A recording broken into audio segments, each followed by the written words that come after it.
ታሪኩ የሚጀምረው ሬይ ብሬዚንግ ከተባለ ሰው ጋር ነው። ሬይ ተራ እስረኛ አይደለም።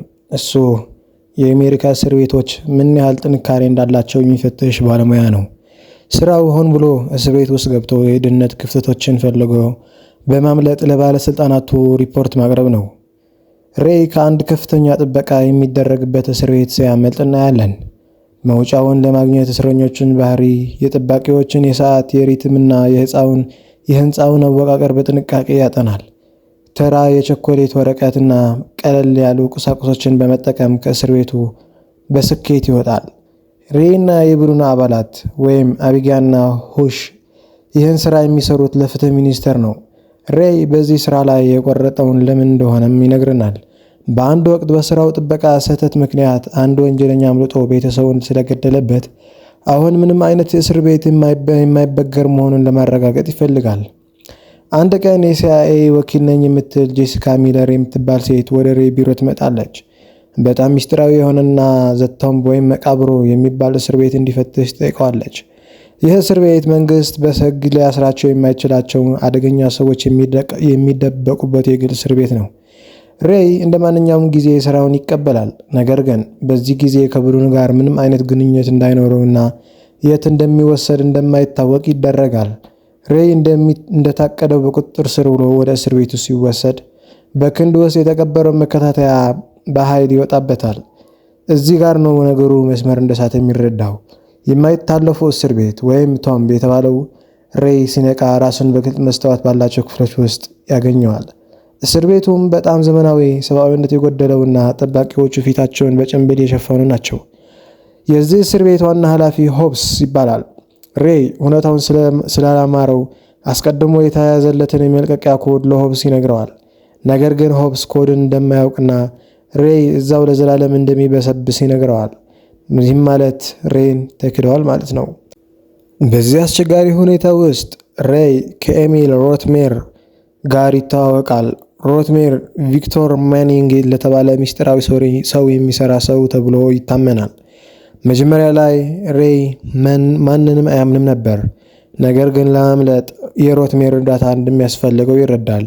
እቅዱ ሬይ እስር ቤቱን የት እንደሚገኝ ማወቅ አለበት ነው። ሬይ እና ሮትሜር ሆን ብለው ጠብ በመፍጠር ወደ ብቸኛ እስር ክፍል እንዲገቡ ይደረጋሉ። እዚያ ያሉት ክፍሎች በጣም ሞቃታማ በሆኑ መብራቶች የታጠሩ ናቸው። ሬይ መሐንዲስ በመሆኑ ነገሮችን በሳይንሳዊ መንገድ ያያል። ከብረት የተሰራ ቁራጭ እና የንባብ መነጽር በመጠቀም የብቸኛ እስር ቤትን ወለል የሚይዙትን ብሎኖች መላላት እንደሚቻል ይገነዘባል። ሬይ ከወለሉ ስር ሰርጎ በመግባት እስር ቤቱ የት እንዳለ ለማየት ይሞክራል። በመጨረሻም አንድ ትልቅ የብረት ግድግዳ ላይ ሲወጣ የሚመለከተው ነገር አስደንጋጭ ነው። እስር ቤቱ ያለው መሬት ላይ ሳይሆን በውቅያኖስ ላይ የሚንሳፈፍ ግዙፍ መርከብ ውስጥ ነው። ይህም ለማምለጥ እንደማይቻል እንዲመስል ያደርገዋል። ሬይና ሮትሜርን በመቀጠል የእስር ቤቱን ዶክተር ማግባባት ይጀምራሉ። ሬይ የዶክተሩን ሕክምና መሐላ በማስታወስና የሆብስን ጭካኔ በማስረዳት እርዳታ ይጠይቀዋል። ዶክተሩ በድብቅ አንድ መልእክት እንዲያስተላልፉ ይረዳቸዋል። ሬይና ሮትሜር የእስር ቤቱን ስርዓት ሙሉ በሙሉ ለማናጋት እቅድ ያወጣሉ። ሮትሜር እስረኞቹን ለማነሳሳት ትልቅ ሁከት ይፈጥራል። በዚህ መሃል ሬይ የእስር ቤቱን ውሃ ሲስተምና የኤሌክትሪክ ኃይል ለመቋረጥ ይሰራል። ጠባቂዎችና እስረኞቹ ይጋጠማሉ። ሮትሜር ከባድ መሳሪያ በእጁ ይገባና የጥበቃ ሄሊኮፕተሮችን መምታት ይጀምራል። ሬይ ወደ መርከቡ ወለል ላይ ለመውጣት ሲሞክር ሆብስ ይከተለዋል። በመጨረሻም ሬይ በመርከቡ ላይ ባሉት ነዳጅ ጫኝ በርሜሎች ላይ በመተኮስ ትልቅ ፍንዳታ ይፈጥራል። ሬይ እና ሮትሜር ከባህር በሄሊኮፕተሮች ይድናሉ። እዚህ ጋር ትልቁ ሚስጥር ይጋለጣል። ሮትሜር በእውነቱ ማን ነው? ሮትሜር ራሱ የቪክተር ማኒንግ ጥበቃ ሳይሆን ራሱ ቪክተር ማኒንግ እንደሆነ ወይም ከእርሱ ጋር የቅርብ ግንኙነት ያለው ሰው እንደሆነ ይነገራል።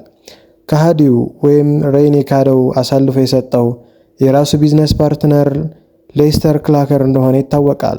ሌስተር ሬይ እንዲታሰር ያደረገውን ድርጅቱን ለብቻው ለመቆጣጠር ነበር።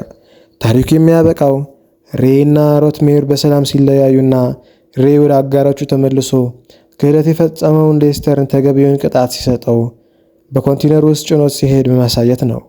ፊልሙን ከተመቻችሁ ሰብስክራይብ ማድረግ እንዳይረሳ። ቴንክ ዩ